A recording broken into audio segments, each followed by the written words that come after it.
2028 నాటికి భారత్ మెచ్చిన రాజధానిగా అమరావతిని ప్రధాని మోదీ చేతుల మీదుగా ప్రారంభిస్తామని ముఖ్యమంత్రి చంద్రబాబు తెలిపారు. 190 కిలోమీటర్ల ఔటర్, 96 కిలోమీటర్ల ఇన్నర్ రింగ్ రోడ్డును కూడా కేంద్రం మంజూరు చేసిందన్నారు.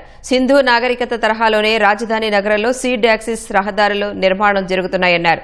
సీడ్ యాక్సిస్ రహదారి ప్రారంభోత్సవం అనంతరం జరిగిన సభలో ఆయన పాల్గొని ప్రసంగించారు.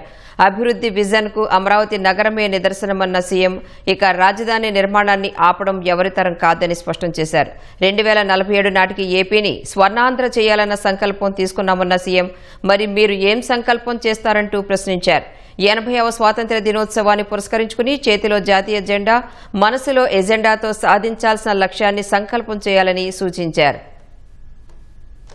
80వ స్వాతంత్ర దినోత్సవ వేడుకలు రాష్ట్రం మొట్టమొదటిసారిగా మన అమరావతిలో చేస్తున్నాం ఎల్లుండు. కాబట్టి మీరు గుర్తుపెట్టుకోవాల్సింది దీన్ని ఒక స్ఫూర్తిదాయకంగా మీరు ముందుకు తీసుకుపోయి మనందరం కూడా ఆలోచించాల్సిన అవసరం ఉంది. మీరు అవునన్నా కాదన్నా భారతదేశం 2047కి నెంబర్ 1 దేశంగా ప్రపంచంలో తయారయ్యే శక్తి సామర్థ్యం భారతదేశానికి ఉన్నాయి. 2047కి స్వర్ణ ఆంధ్రప్రదేశ్గా తయారు చేసుకుంటాం. ఈ రెండు కూడా ఒకదానికొకటి సమన్వయం చేసుకుంటూ ముందుకు పోతాం. కాబట్టి మిమ్మల్ని అందరినీ కోరుతున్నా, ఈ రోజు నుంచి మీరు ఆ స్ఫూర్తి రావాలి. ప్రతిరోజు నేను మీకు గుర్తు రావాలి. నేను ఒక బ్రాడ్ విజన్ ఇచ్చాను. మీరందరూ ముందుకు వచ్చి మార్పులు చేయమంటే చేస్తాను. అమరావతి ఏ విధంగా ఉండాలనో చెప్పాను. ఈ అమరావతిలో ఇంకా ఏం చేస్తే బాగుంటుందో మీరు కూడా ముందుకు రండి. మీ ఆలోచనలు ఇవ్వండి. అవన్నీ కూడా అడాప్ట్ చేస్తా. ఎంతవరకు ప్రాక్టికల్గా ఉంటే అవన్నీ అమలు చేస్తాం. ఇలాంటి మీ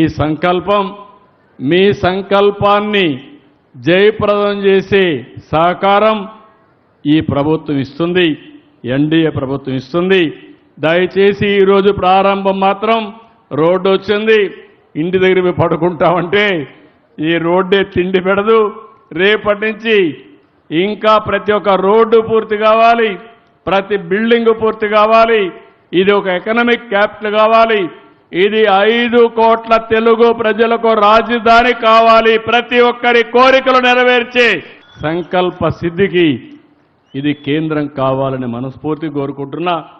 ఆగస్టు 15వ తారీఖున స్వాతంత్ర దిన సమరంలో పోరాడిన యోధులకి నివాళులర్పించడమే కాకుండా జాతీయ స్ఫూర్తిని పెంచుకుందాం, అందరం భాగస్వాములు అవుదామని తెలియజేసుకుంటూ మరొకసారి ఈరోజు ఐఎమ్ వెరీ హ్యాపీ, చాలా ఆనందంగా ఉన్నా. మొదటి మెట్టెక్కాను. ఇంతవరకు మెట్లే కడుతున్నాం. అలాంటిది ఈరోజు మొదటి మెట్టెక్కాం. ఇక్కడి నుంచి ఇంక రాబోయే రోజుల్లో ఒక్కొక్క మెట్టే ఎక్కుతూ చివరి మెట్టు వరకు ప్రయత్నం చేస్తానే ఉండాలని కోరుకుంటూ ఈ కార్యక్రమంలో ఒక పవిత్రమైన కార్యక్రమం, ఈ కార్యక్రమంలో భాగస్వాములైన మిమ్మల్ని అందరినీ, ప్రత్యేకంగా రైతులందరినీ మనస్ఫూర్తిగా అభినందిస్తూ థ్యాంక్ యూ.